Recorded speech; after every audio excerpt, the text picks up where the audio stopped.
Retrouvons donc notre chef d'entreprise. Croyant que le travail est une forme de liberté, elle a déconvenu qui s'en est suivi. Tout ça? Et c'est moi qui dois le calculer? Waouh! Vous êtes sûr que tout y est? Je m'isole plusieurs heures afin d'assimiler ce fatras d'ineptie. Si j'ai bien compris, mon employé sera payé un certain nombre de mois à ne rien faire, alors même que je n'aurai plus de rentrée d'argent. Et la cerise sur le gâteau, il faudrait aussi que je lui verse des indemnités de licenciement au moment où l'entreprise n'aura plus d'argent. Et moi les poches vides et plus de boulot. J'ai bien objecté que si je ne vendais plus mes chaises, ce n'était pas de ma faute, et que donc, ma trésorerie étant à sec, je ne voyais pas comment rémunérer une personne qui ne fabrique plus rien avec de l'argent que je n'aurai plus. Monsieur, un contrat est un contrat, et en tant que patron, vous devez fournir un minimum de sécurité à vos employés. Mais bon sang, comment je pourrais lui fournir une sécurité que moi je n'aurai jamais? Et si j'emploie quelqu'un, c'est bien pour lui donner un travail, pas pour lui garantir un salaire. Et encore moins pour me retrouver en faillite, alors que l'on ne peut rien me reprocher. Voilà pourquoi je ne l'embaucherai pas. Parce que, voyez-vous, je suis un simple constructeur de chaises, et pas une nounou sociale. Je suppose que vous savez qu'en étant indépendant, vous devez aussi payer des charges sociales obligatoires. Alors, voici ce que je vous offre en échange. Mais, vous vous foutez de moi? Vous voulez me prendre la moitié de mes bénéfices de force pour des assurances dont je n'ai nul besoin et qui de toute façon me coûteront beaucoup moins cher dans le privé. J'ai économisé assez d'argent pour être paré au coût du sort. Mais ça ne sert à rien de vous mettre en colère. En France, il n'y a pas d'option personnelle. C'est obligatoire. Et vous risquez la prison si vous trichez. Voilà pourquoi je ne continuerai pas l'entreprise et donc n'embaucherai personne.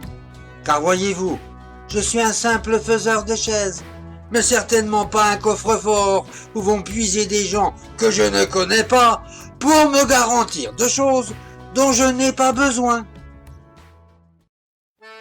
Entre-temps, l'administration s'était déjà occupée de moi et dépêché une inspectrice du travail pour vérifier mon atelier. Mais ce n'est pas possible! Vous êtes un meurtrier en puissance! Cette emboutisseuse, elle a plus de 50 ans! Monsieur, est-ce que vous savez que vous pouvez aller directement en prison? Moi je rêve! Aucune sécurité, aucune norme respectée! Mais vous êtes fou alliés! Mais mon père a travaillé pendant 40 ans sur cette machine et il est juste mort d'être trop vieux.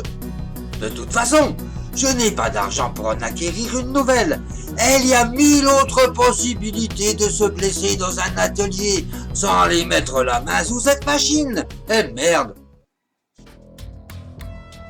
Voilà pourquoi je ne l'embaucherai pas. Parce que, voyez-vous, je suis constructeur de chaises, mais pas un ange gardien.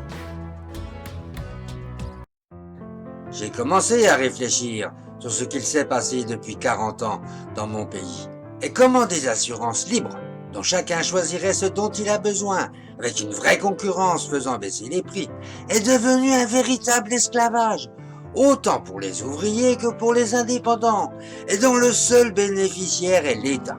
Et son armée de contrôleurs, de vérificateurs, de faiseurs de lois, d'éditeurs de normes, de fiscalistes, d'avocats, et surtout de rentrées d'argent pour un État qui est devenu une véritable plaie, étendant sa puissance à n'en plus finir, alors que nous y avons tous perdu.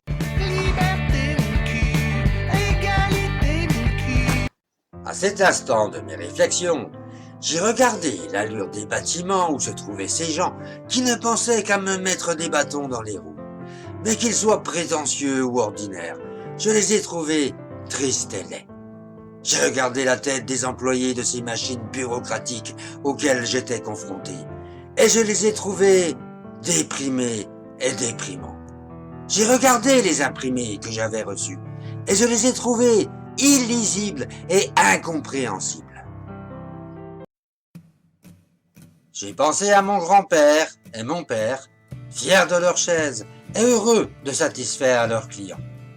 Je pensais retrouver ce bonheur simple en revenant en France et ne pensais pas me retrouver enseveli par une montagne de paperasse, d'administrations qui nous prennent pour de futurs délinquants, alors que ce n'est que des gens comme moi qui peuvent apporter de la richesse à un pays. Je me suis demandé pour quelle obscure raison j'irais me crever le cul pour faire vivre cette armée de parasites et entretenir un système qui est l'absolu opposé de mes valeurs les plus sacrées. Parce que, voyez-vous, le travail a toujours été pour moi synonyme de bonheur. Et ce bonheur-là, tous ces organismes en ont fait un bagne. Le problème dans tout ceci, c'est que nous sommes 5 millions en France de petits artisans ou commerçants qui préférons rester petits plutôt que de prendre un risque bien trop important et d'avoir des soucis à n'en plus finir. C'est con, n'est-ce pas? Quand un pays veut tellement protéger ses ouvriers qu'ils finissent par changer de statut et deviennent des chômeurs. Mais ce n'est pas un problème, vu que tous ces gens vont faire travailler des assistantes sociales, Pôle emploi, des distributeurs de revenus minimum, enfin tous ces grands organismes qui, eux, nous font vivre confortablement. Je sais, non seulement la société sera obligée de payer, mais elle achètera ses chaises en Chine. Et la France, aux yeux du monde, continuera de passer pour le dernier pays communiste.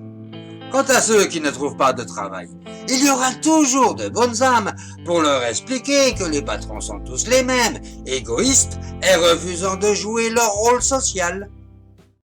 Je n'ai jamais voulu jouer de rôle social, parce que, voyez-vous, je ne suis qu'un simple concepteur de chaises. Et ces hauts fonctionnaires, qui savent tout sur tout, alors qu'ils n'ont jamais réellement travaillé, ils se demanderont encore longtemps pourquoi je suis parti. Pas le temps de leur expliquer. Si à bac plus 20, ils n'ont toujours pas compris. Preuve surtout que les hautes études ne rendent pas intelligents. J'aime toujours la France, mais je n'ai pas le courage d'apprendre à devenir aussi abruti que ceux qui la dirigent aujourd'hui.